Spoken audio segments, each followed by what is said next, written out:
Hey guys, welcome back to another Match Attax pack opening. I'm hoping for something big today. Alright, let's get straight into the first pack.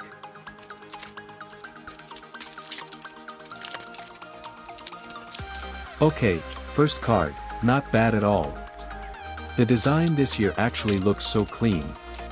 Topps really improved the card style this season.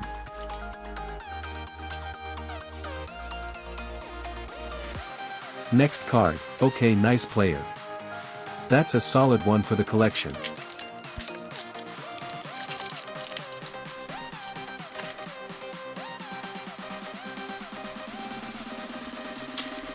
Okay, last few cards. Come on. Wait. I see something shiny at the back. No way. Bro, look at this card. That is insane. The design looks absolutely crazy. This might actually be one of the best cards from the opening.